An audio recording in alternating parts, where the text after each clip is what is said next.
El Anaquel es un podcast sobre literatura, libros y rock. ¡Comenzamos! Antes de comenzar, me gustaría contarles que se ha publicado mi nueva novela, Bosques que se incendian, una obra en torno a la memoria que comienza con 4 personajes varados en un hotel extraño llamado el Hotel Hilbert, en el que los huéspedes cambian de habitación cada vez que llega un nuevo cliente. Conforme pasan las noches, sus encuentros los confrontan con lo que fueron y también con lo que decidieron dejar de ser. Este libro es un relato sobre la violencia de la memoria y los mecanismos de supervivencia en torno al olvido. Una obra onírica de pasajes inquietantes donde el absurdo y el misterio van de la mano. Bienvenidos a la última edición de 2019 de El Anaquel. Los que han seguido algunas de mis publicaciones sabrán que tengo una predilección por los raros, es decir, aquellos escritores que se salen de la norma y exploran desde el absurdo hasta lo sórdido. Este episodio va de estos. La selección musical, por ende, no se puede quedar atrás.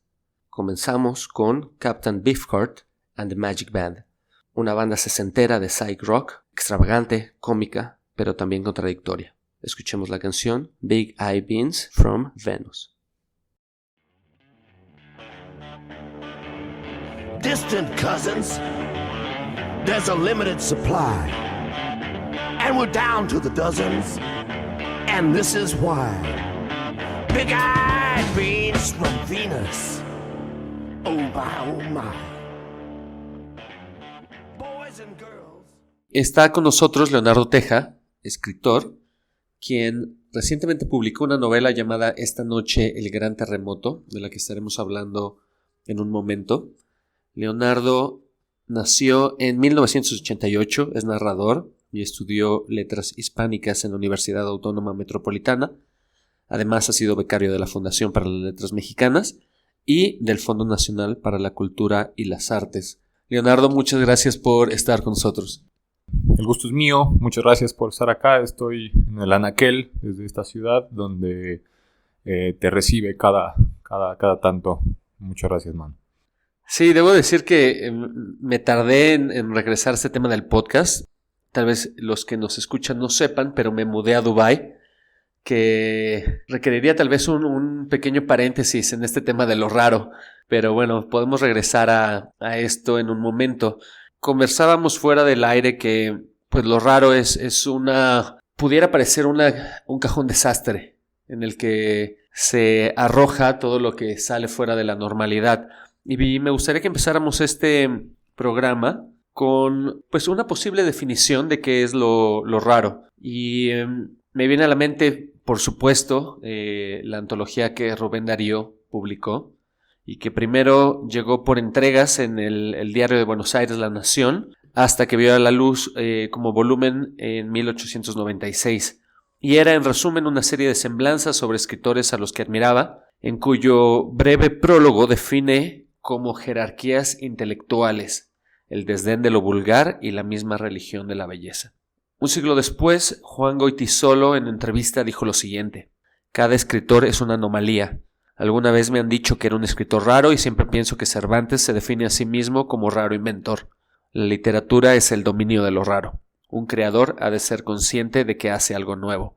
Si no, no merece la pena escribir, aunque te arriesgues a la incomprensión». Creo que en ambas citas lo que me parece interesante es este desdén de lo vulgar. En cierto sentido se construye a partir de una intención de escribir algo potencialmente distinto, ¿no? Y bueno, me gustaría, Leonardo, que además sé que tú hiciste tu tesis alrededor de Lebrero, que es uno de los escritores que podrían catalogarse como raros, que nos hablara sobre tu propia definición de lo que crees que es lo raro en la literatura o la literatura rara, o si tienes otra manera de nombrarla. Y a partir de ahí, pues, charlamos un poco más sobre estos temas. Bueno, sí, a mí la verdad que quisiera empezar por lo raro, que lo raro es mudarse a Dubái, por supuesto, pero volveremos a eso después. Sí, mi tesis estuvo alrededor de Mario Lebrero, quien yo sostengo que es un coronador de lo que Ángel Rama, después del esfuerzo de Rubén Darío, nombra como los raros, ¿no? Primero que nada, pienso que este tipo de clasificaciones a veces le hacen un flaco favor a cosas que deberían quizás simplemente entenderse. De lo que se trata acá es de señalar una manera de leer, es decir, teniendo en cuenta una manera hegemónica de leer, como digamos lo no raro o lo normal o lo común, casi siempre lo realista. Se tiene por otro lado lo raro, lo que está subyacente esperando a salir, ¿no? Este es precisamente el ejemplo de los raros de esta generación uruguaya que detona en Ángel Rama un periplo teórico alrededor de, primero, 15 autores en los que está el Conde de Lautréamont, hasta Mario Lebrero en los últimos. Obviamente no es en medio de ellos están absolutamente todos estos autores y autoras que lograron cuerpo y alma a esta teoría de lo raro. Aterrizándolo, a mí me parece que si habría que proponer una teoría, un corral para meterlos a todos, estoy de acuerdo con Ángel Rama en una de las cosas cuando dice que una de las mayores cosas que los raros trabajan es la relación causa y efecto. Es decir, que no solamente hay una manera de leer, ¿no? El lector está afectado por una manera totalmente racionalista de causa-efecto, sino que también el escritor quiere ser legible para ese tipo de lectura y escribe a partir de ese tipo de relaciones causa-efecto. Lo que Rama propone para estos raros es básicamente preguntarse, problematizar las situaciones y las relaciones causa-efecto entre un montón de situaciones. Entonces, para empezar, yo diría que la palabra clave sería causa-efecto, digamos. Pero, ¿cuál es tu percepción al respecto en torno a la forma de escribir lo raro? A mí me parece que es un ciclo, y no me parece a mí, sino que está basado todo en la recepción. Me parece que siempre es un juego de ping-pong, ¿no? O un tablero de luces que se va iluminando con cada estímulo en el lector, pero para que ese estímulo se ocurra, tiene que ser una propuesta que le dé energía a esas luces. Es decir, si el lector o el público o cada persona está amañada a leer de alguna forma por mímesis o por referencialidad a la vida real que tiene sus reglas lógicas de causa y efecto, querrá transportar quizá a lo que lee ese tipo de lógica. Por eso la hegemonía en este tipo de partidas la tiene la literatura realista, ¿no? Son muy pocos los casos. Por supuesto, el más cercano que tenemos es el uruguayo, en donde estos raros, este encajonamiento alterno, esta no propuesta realista, es hegemónica, ¿no? En la mayoría de ellos hay una categoría especial para que lo raro, lo absurdo, lo fantástico, todo aquello que no está bajo el techo de lo realista, tenga un lugar preciso. Y ese es un cajón con un techo muy bajo que es lo raro, lo absurdo, lo fantástico, sin pensar que esto es lo mismo. Entonces, por eso el caso uruguayo es muy, muy importante para mí, o casi que sudamericano en muchos aspectos, pero enfocándome en el uruguayo, creo que es muy importante pensando que lo que Ángel Rama decía como una generación minoritaria pero pulsante, termina siendo la directriz de la tradición de la prosa, por lo menos de estos años, ¿no? Hablamos de Marisa Di Giorgio, Galeano estaba por ahí también, y el mismísimo Lebrero, que representó el relevo de las letras, ¿no? En ese país. Ahora, siendo lo raro, lo atípico, ha habido muchos intentos por ordenarlo. Rubén Darío hizo esto con su antología de los raros, que al final era un homenaje a principalmente los decadentistas. Y posteriormente vimos un esfuerzo similar por un poeta catalán que se llama Pere Gimferrer, que a la manera de Darío publicara en 1985 su propia selección, y en cuyo prólogo dijo: ¿qué es hoy lo raro? quiénes son hoy los raros. Lo raro, claro está, es lo infrecuente. Lo raro es lo inactual. Lo lejano en el tiempo o en el espacio. Escritores, libros, movimientos, países. Para Rubén, lo raro y los raros no podían ser sino lo opuesto a la tradición o lo simplemente ajeno a ella. En tal sentido, lo raro y los raros formaban parte de una estrategia respecto a esa tradición. Eran fuerzas de choque, catapultas contra las murallas desconchadas de la preceptiva. ¿Tanto comulgas con esta definición? Y Jim Ferrer siempre tiene... Me agrada esta parte, aunque creo que es, por otro lado, una manera de abrirlo, ¿no? Pensando en términos estructurales, en una tradición literaria, pensaría en alguien raro como podría ser Roberto Art, que iba a contrapelo siempre en la literatura de su país, dominada en esos años por el círculo Borges, ¿no? El círculo Bioy Cáceres, Lazo Campo. Eso abriría. Pensando en esta definición, yo incluiría al buenísimo de Roberto Art. Y también, por supuesto, pienso en el que yo creo que es el más raro de todos, por este tipo de cosas, que es Macedonio Fernández, ¿no? Él incluso llegó a ser tan ilegible que casi se vuelve el autor que le da la espalda al lector para volverse totalmente raro o totalmente antitradicional, ¿no? Aunque se sabe que sí tiene ciertos acercamientos a la vanguardia, sí su propuesta, por ejemplo, en el Museo de la Novela de la Eterna o en sus poemarios, sí propone una ruptura total, me parece. Y casi, si no es por el esfuerzo paradójicamente de Borges, es que no queda en ese olvido, ¿no? Pero eso me parecería. Sí, quien va atrás de la tradición, quien va al opuesto, quien es ajeno a ella, yo creo que sería alguien raro, pero el problema es que se amplía la definición de lo raro. Podremos pensar también que hay escritores que tal vez fueron raros en un inicio y después dejaron de ser raros, ¿no? Y pienso el caso de Roberto Bolaño, por ejemplo, otro Roberto que en sus primeros años en México estaba dentro de esta periferia, dentro de lo opuesto a la tradición, y posteriormente fue engullido por el canon. ¿Qué tanto lo raro es una armadura y qué tanto al día de hoy termina siendo tan solo otra etiqueta comercial? Bueno, sí. Hay varios ejes en esta pregunta y bueno, voy a posicionarme un poco en ella.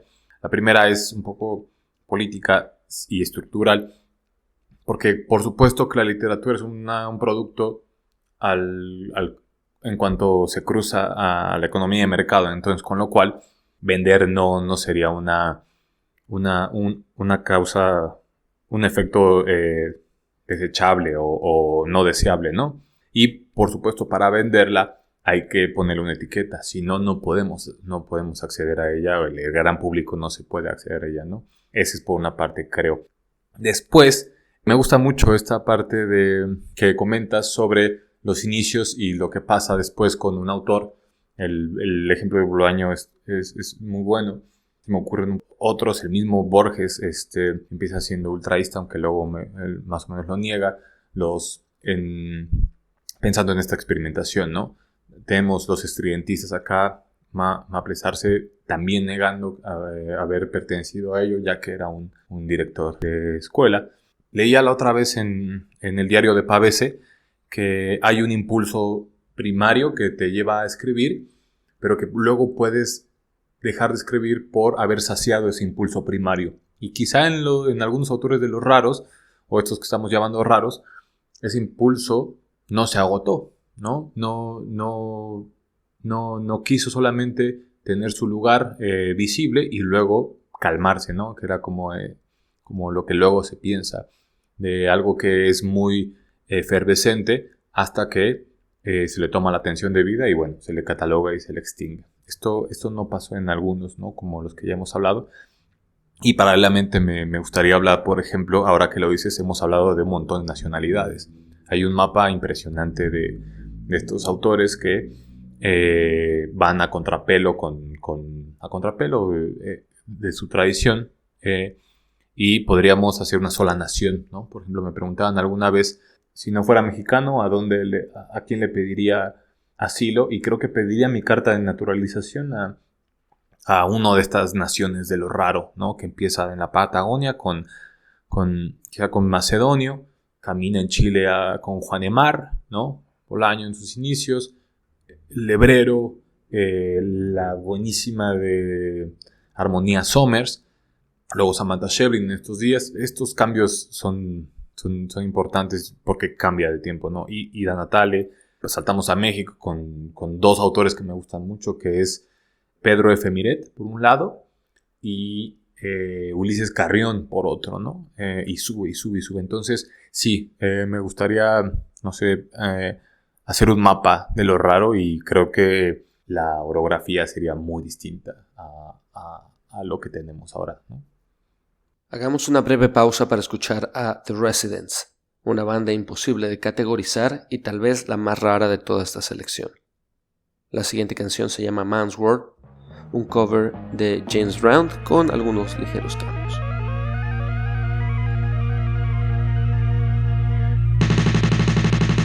This is a man's world. This is a man's world. Por una parte hemos hablado de la renuncia a la causalidad como una característica de lo raro. Por otro lado, un impulso vital que a veces te lleva a la ilegibilidad, como el caso de Macedonio Fernández, que, como dijiste, le da la espalda al lector. Por otro lado, pienso en Juan Emar, ¿no? Este ejercicio imaginativo llevado a las últimas consecuencias, ¿no? En sus cuentos, la aparición de un objeto, de un ente o de un personaje es capaz de desviar toda la historia hacia un nuevo cauce sin que haya nada que lo detenga, ¿no? En el caso de la, llamémoslo, literatura tradicional, un cuento siempre está cronometrado y perfectamente armado, de manera que, entre comillas, funcione. Mientras que tal vez en el caso de Juan Emar no funciona, y ese es precisamente su rasgo característico y su encanto. Además de estos elementos que hemos estado dando pinceladas alrededor de ellos, ¿hay alguna otra cosa que veas dentro de lo raro como fenómeno literario? Bueno, sí, en primera instancia, la causalidad creo que está en la centralidad de mi opinión, ¿no? No tendrá que ser la única, pero en mi opinión, la causalidad ocupa o le da cauce, ¿no? A lo que parece que no tiene cauce. Después, pensando en varias propuestas, por ejemplo, y tomando como parangón un par más, en este caso lo realista, y vamos a ponerle un nombre, por ejemplo, un español que me parece relevante, que es Rafael Dieste, quien tiene unos cuentos sumamente tradicionales en el sentido en que hay un punto A y un punto B, y entonces hay un arco narrativo y no hay cosas que se queden sueltas, y está muy bien apretado y no le sobra nada y no tiene desperdicio, y todo esto que le podemos decir a un buen cuento, versus al mismísimo Juan Emar en esta novela, ¿no? Por ejemplo, que se llama Un año, que es simplemente un mes cada capítulo y no parece haber ningún tipo de consecuencialidad más que la vida misma de este personaje, quizá mucho más realista que algo que necesita engranarse mucho más, ¿no? En alguna especie de hipótesis descabellada, yo incluso podría plantear que este tipo de textos, este tipo de propuestas llaman tanto la atención de los inconformes porque precisamente hay lectores que no creen que todo embone como parecería embonar, ¿no? O sea, que lo realmente realista es lo deforme. Pienso en algo que dice en tus entrevistas Mario Lebrero, que dice, le hace una pregunta similar como de, sí, ¿qué piensas de lo realista y lo no realista? Y él habla sobre unos zapatos nuevos y unos viejos, ¿no? Los pone en perspectiva. Y dice, son mucho más realistas unos zapatos que ya han sido caminados y que tienen desgaste y que se ve que son sumamente personales, que unos que están en un aparador totalmente ilesos de vida, ¿no? Algo así dice. Entonces, para mí, no lo sé, haciendo a un lado lo de la causalidad, pensaría que los raros, ese tipo de propuestas, enganchan con los inconformes por ofrecer una parte quizá más realista que lo realista mismo. Me gustaría avanzar hacia una cita de un texto de Juan Pablo Villalobos, escritor mexicano, premio Herralde de novela, que decía que la mitología de los raros se ha construido mucho por la metodología del descarte. Es decir, que los raros son los ignorados por la crítica, los vilipendiados por las instancias legitimadoras del mundo literario, los desconocidos de los lectores no especializados. ¿Qué opinas de esta definición? Bueno, voy a huir un poco de ella porque la romantización de lo raro, por ejemplo, tendría que ver, no sé si con un no lugar, porque precisamente al decir que no tienen un lugar o que están vilipendiados, ya tienen un lugar. Precisamente lo que yo creo es que el lugar que tienen es muy bajo, ¿no? Tiene un techo sumamente bajo en el cual se mueven. Es un cajón sumamente controlado y al margen de las grandes propuestas, ¿no? De lo realista, incluso de lo fantástico, que lo fantástico sí ha tomado una autonomía impresionante, pero que tiene que ver con la mirada que le ha dado la academia, por ejemplo, ¿no? Tenemos, desgraciadamente, Ángel Rama muere en este accidente terrible en el que va Ibargüengoitia también, pero cuando la introducción a la literatura fantástica emerge de la mano de Todorov, se vuelve canon básicamente, y en ese momento empieza a desaparecer lo fantástico, pensando en algún tipo de propuesta radical, ¿no? De mi parte. Pero en el caso de lo raro, sí tiene un lugarcito muy asignado, muy limpio, muy barrido, en el que el canon le tiene un lugar especial. Lo que, otra vez, regresando a Uruguay, no ocurrió ahí, porque poco a poco fue paleándose, hasta que lo raro fue lo común, digamos. Me gustaría también anotar lo que Mark Fisher dice sobre lo raro, que es interesante porque él es un crítico cultural británico y para él el principal exponente de lo raro es Lovecraft, que hablábamos fuera del aire que no era para nosotros el principal referente de lo raro. Y sin embargo él, su definición la lleva a la sensación de lo erróneo, es decir, lo raro es lo que está fuera de lugar, lo que no debería existir o no debería estar ahí.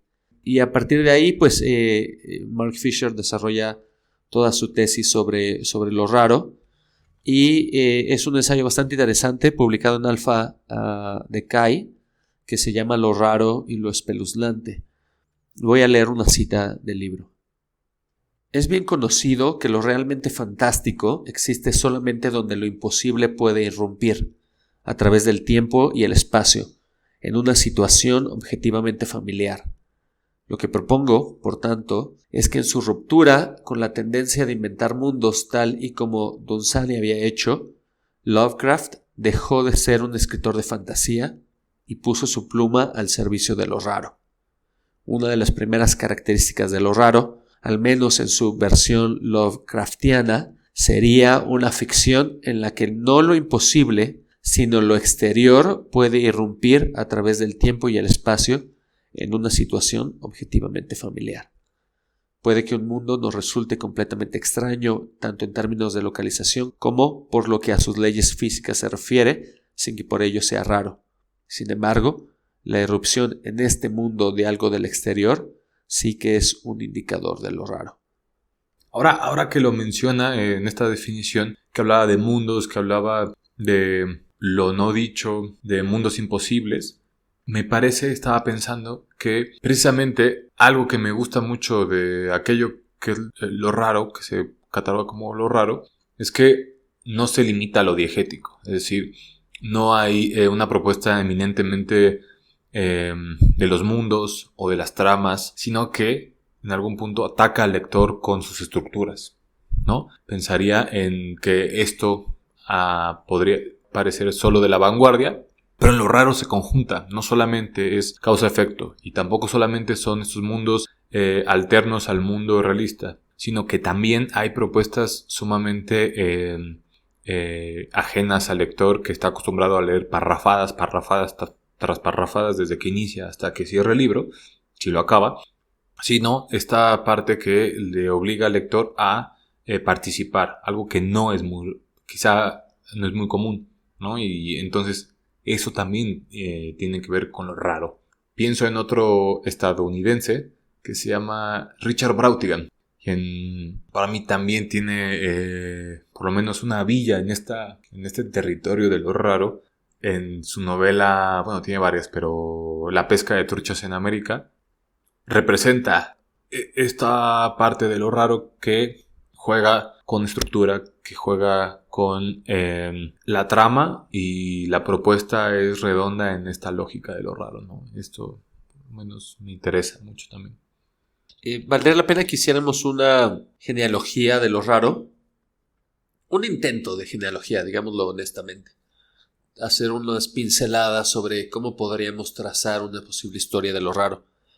Discutíamos fuera del aire, tal vez, que sería posible tal vez ir incluso a la Biblia y pensar en qué en la Biblia sería lo raro. Y bueno, me gustaría que repitieras un poco lo que mencionabas hace un momento. Pues yo creo que lo raro, aunque yo sé que los todorovianos dirán, hay una explicación, entonces es fantástico, maravilloso o lo que sea. Ahora supongo que ya habrán visto que no le tengo mucho afecto a este tipo de categorización, y a casi que a ninguna, pero lo raro es que te hable una zarza ardiendo y te diga, llévate a tu pueblo, sobre todo en un contexto como ese. Lo raro también tal vez sería el éxtasis místico, ¿no? Las descripciones de Santa Teresa de Jesús o de San Juan de la Cruz alrededor del encuentro con el amado, y el amado es Dios. Y no sé, en el caso de Santa Teresa, esta descripción casi orgásmica de esa comunión es... Sí. Giordano Bruno podría ser uno de los raros, ¿no? Esta propuesta totalmente anticlimática, totalmente a contrapelo, totalmente podría ser lo raro, ¿no? Leía la otra vez La sombra de las ideas. No hay nada más raro que esas ruedas que intentan enseñarte a memorizar. Giordano Bruno sería.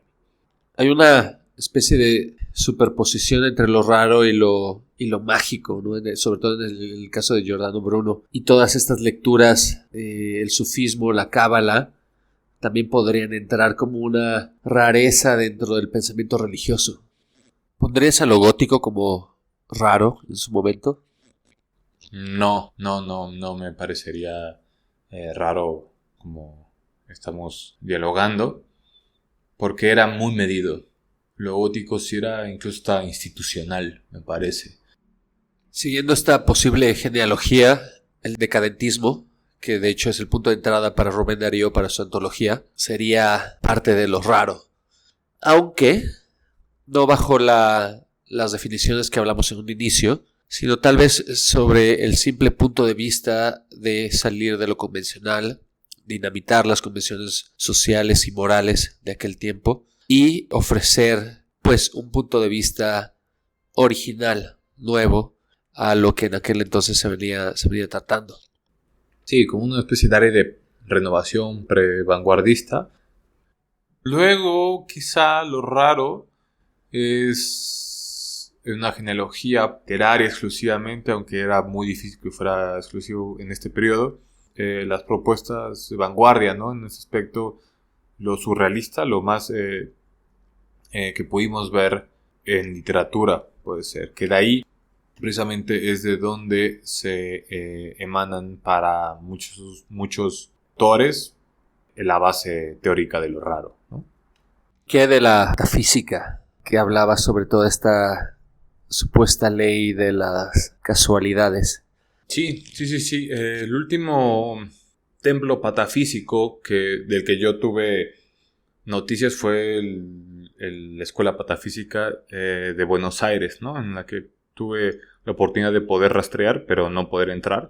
Y hacia atrás, pues sí, en el caso de Alfred Jarry tiene importancia, aunque no precisamente sería lo raro, porque ya había un contexto en el... O sea, creo que lo patafísico entra directamente en la propuesta que ya había sido estriada de lo tradicional, ¿no? Pero específicamente las consecuencias que tiene esta doctrina, la espiral patafísica, van a una de las novelas que más me gusta de francesa, que se llama El quimérico inquilino, de Roland Topor. La misma novela que llevó al cine Roman Polanski como El inquilino, me parece, ¿no? Que es escalofriante. Creo que esas son, digamos, ejemplos de cómo una propuesta inicial repercute hacia enfrente. Y bueno, después pues, la patafísica tendríamos que vincularla muchísimo más al absurdo, ¿no? A estas condiciones post que revientan después de la guerra y sería eso. Claro que digamos, la segunda mitad del siglo XX vive un auge de lo raro, pero a través del absurdo. No sé si concuerdas con esta idea, pero me parece que vemos no solamente en Beckett, pero en otros escritores como Rodolfo Wilcock, intención de hablar y de escribir sobre el absurdo como una manera de romper tal vez con esa supuesta racionalidad de la que veníamos y que terminó cayendo. ¿Qué opinas de esto? ¿Crees que en efecto es una consecuencia y emparentas lo raro con lo absurdo? Porque hace un momento dijiste que no era lo absurdo.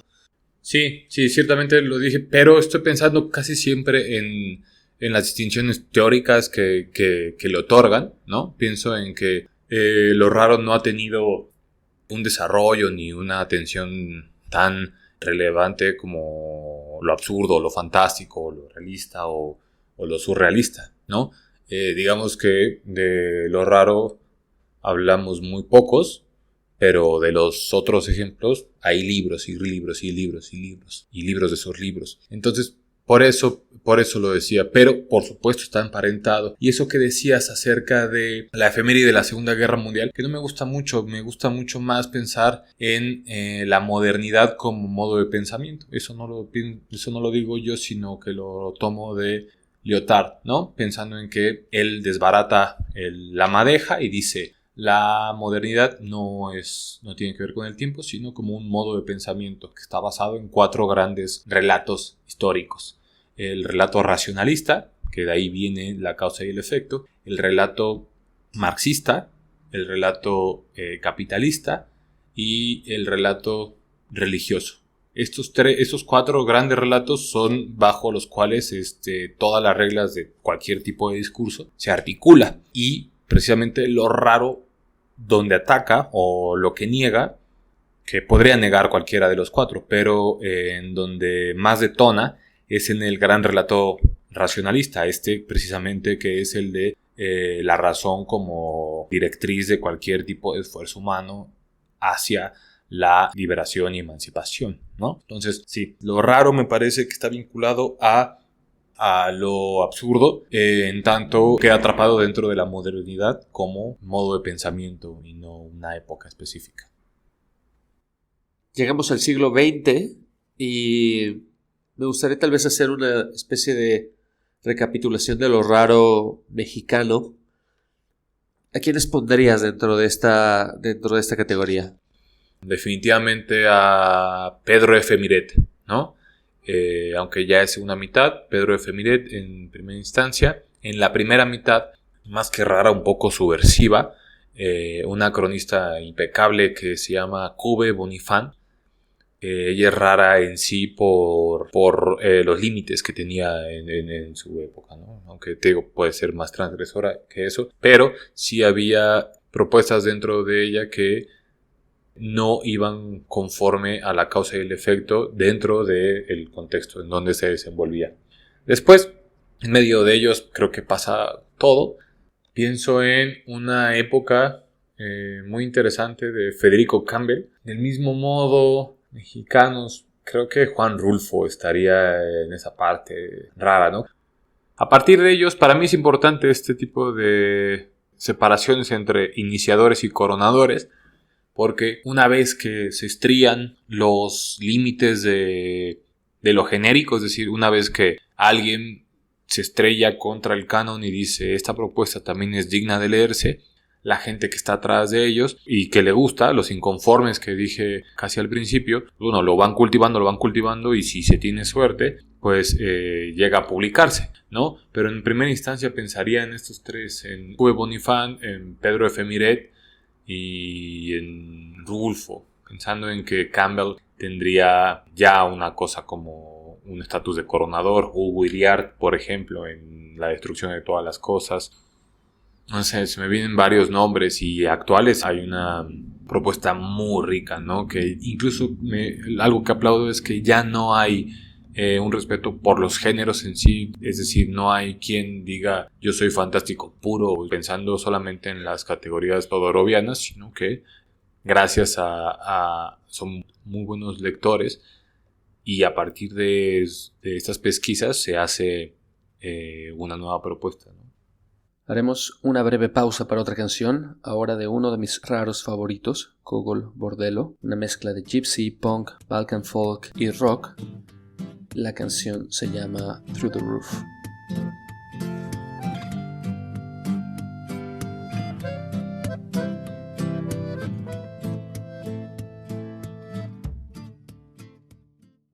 Y bueno, me disculpo por mi voz nasal de resfriado, que en este caso es lo raro. Y no es casualidad que Leonardo nos esté hablando sobre lo raro, porque con su novela Esta noche del gran terremoto, justo se ha convertido en uno de los nuevos raros de la literatura mexicana. Su novela tiene como personaje principal a Diego Pirita, quien comienza a trabajar como recepcionista en un hotel de paso. Y las primeras instrucciones que recibe Diego dejan una cosa en claro.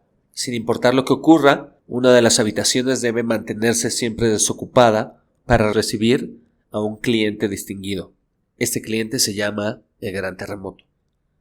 Podría llegar en los próximos minutos o podría llegar dentro de muchos años. Lo único seguro es que no avisará.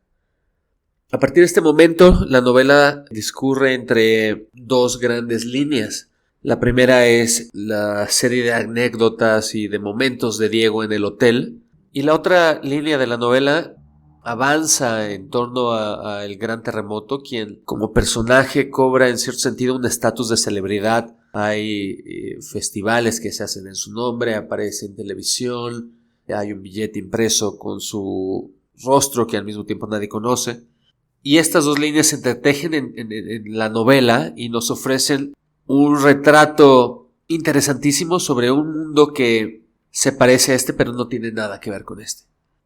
La gran pregunta que nos deja su novela es ¿qué sucederá cuando finalmente llegue el gran terremoto? Y creo que vale la pena recordar esas palabras de Beckett cuando escribe que nada ha empezado, nunca hubo más nada que nunca y nada es una verdadera suerte. Leonardo, tu novela, ¿qué te ha parecido la recepción que ha tenido?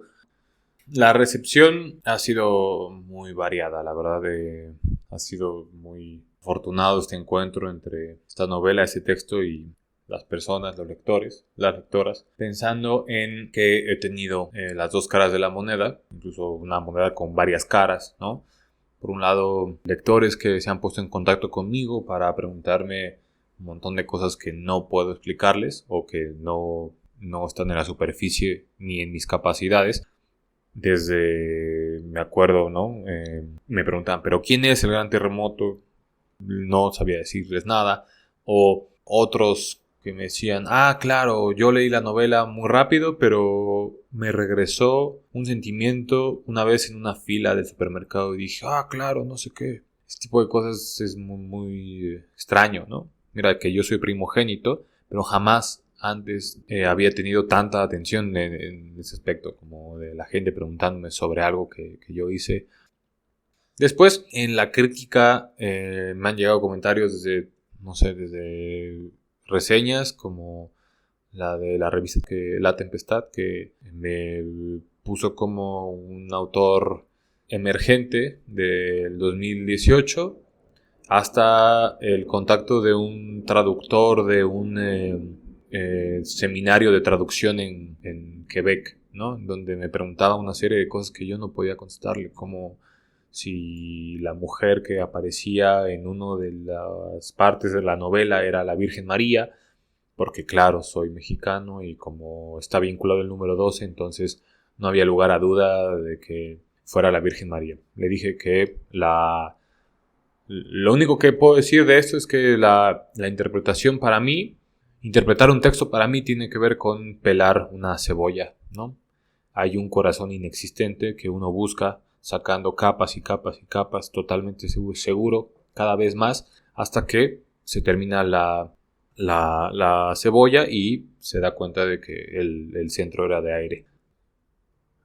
Creo que cuando hablamos de literatura y libros, tal vez en un concepto mucho más genérico, hay dos grandes avenidas, ¿no?, por las que discurrir. Una tiene que ver con la anécdota, con lo que se cuenta, y la otra con los efectos que genera.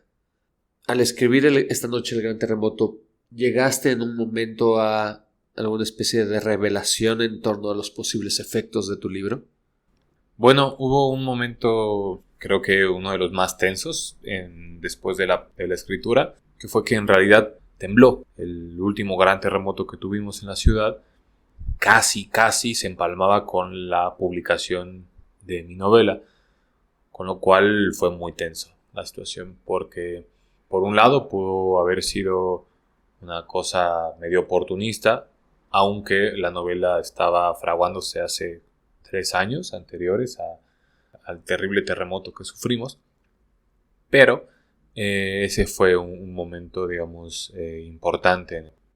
¿Cómo reaccionó la gente cuando leyó el libro o asistió a alguna de las presentaciones después de el último gran terremoto que vivió la Ciudad de México, que además, para los que nos escuchan fuera del país, tuvo efectos devastadores, porque sucedió el mismo día del terremoto del 85, horas después que la gente había realizado un simulacro del mismo terremoto? Y bueno, además de la destrucción física, la pérdida de vidas, el caos que se vivió en la ciudad ese día, esa noche, fue terrible, ¿no? Y tu novela llega como una especie de vaticinio al respecto y nos habla, en cierto sentido, de las expectativas, nos habla también del absurdo cotidiano, de pues estas convenciones que hemos inventado alrededor de la vida, y que si nos detenemos un momento tan solo a analizarlas, no tienen absolutamente ningún sentido. No sé si era tu intención, pero al final del día yo como lector me quedo con esas preguntas y empatándolas con el gran momento que vivió la ciudad y el país esos días, funciona como una especie de premonición, ¿no? Que sé que tu intención no era esa, pero al momento de desapegarte del texto y verlo bajo esa luz, ¿qué sensación te generó? Sí, claro, es muy fácil predecir cosas que van a pasar de todos modos, ¿no? Con lo cual, hacer una novela sobre el terremoto iba a llegar un momento en el que fuera coyuntural.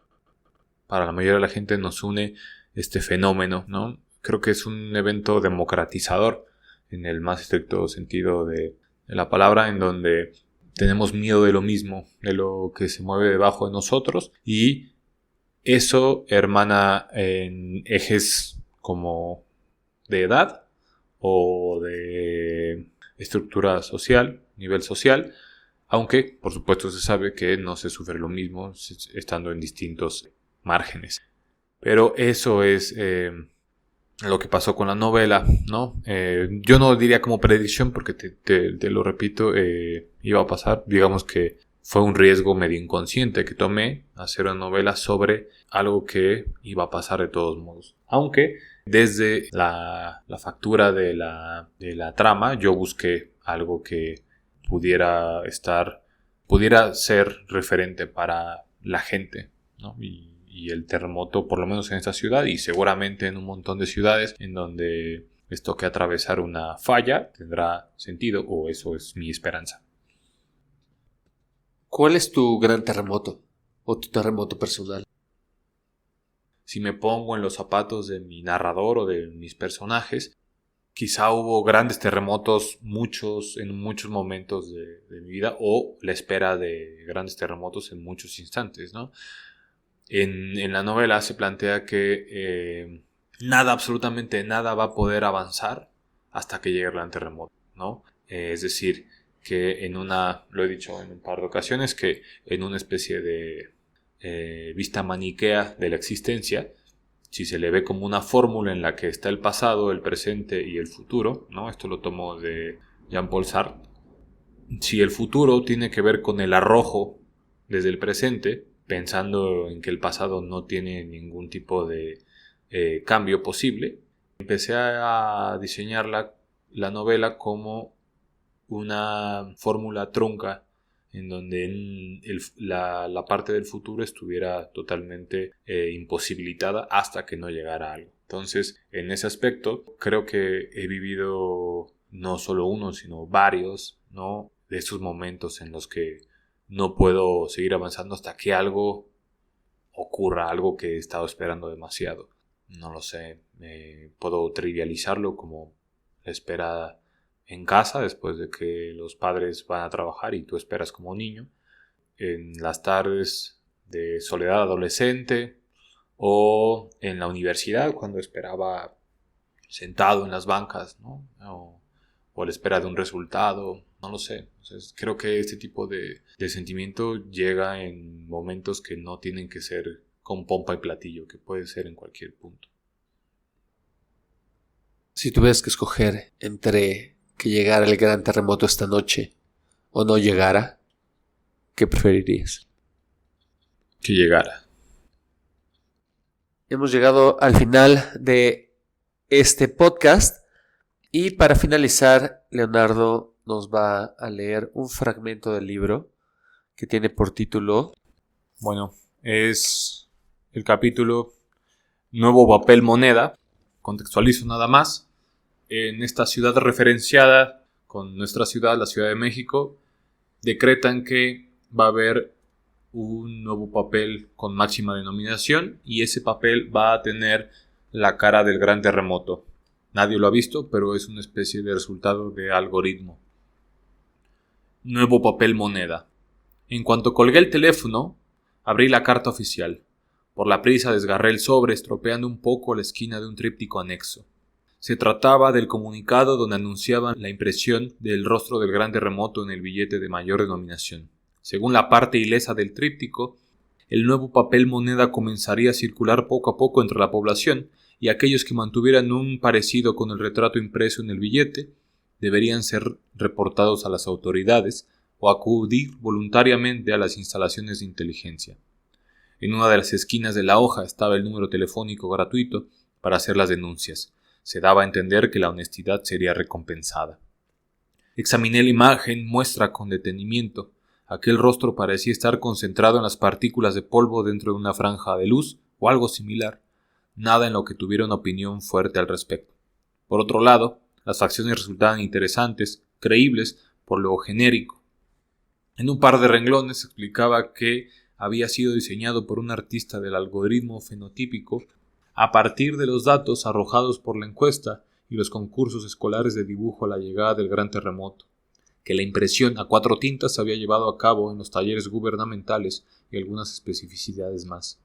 Le di vuelta y lo miré con el rabillo del ojo, y noté que, dependiendo del ángulo, el rostro del gran terremoto se tornaba conocido de una u otra manera, aunque no se supiera exactamente de dónde, como si te saliera al paso un espejo después de algún tiempo de no asomarte ni en un charco, o como si un buen amigo te dejara husmear en un álbum familiar anterior a su nacimiento, y entonces, sin que fuera necesario conocer a toda esa gente de las fotografías en persona, pudieras encontrar algo de tu amigo en las narices, o en las sonrisas, o en las pestañas, o en la manera de apagar las velas del pastel, de despertar en el asiento trasero de un auto, de posar junto a monumentos, de enderezarse justo antes para ese instante, de asustarse frente a la jaula de los tigres, de lavar sus autos con manguera, de mudarse o de recibir diplomas, almohadazos, rebanadas de sandía, un pase para gol, el asa de una canasta, las axilas de un gato, de un perro o de un bebé, de un pavo crudo, suéteres vacíos, cuellos de guitarra,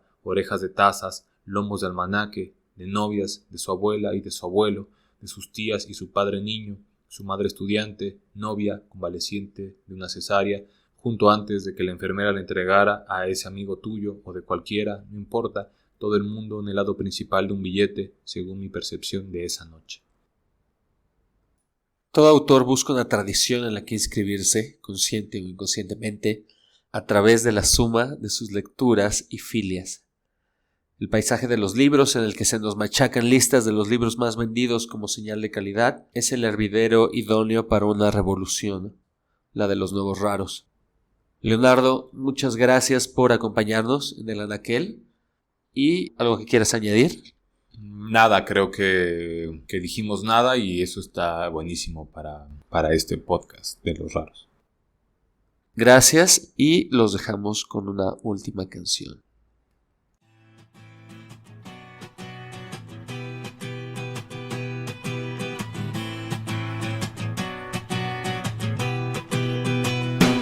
I was a young man, starving and drinking and trying.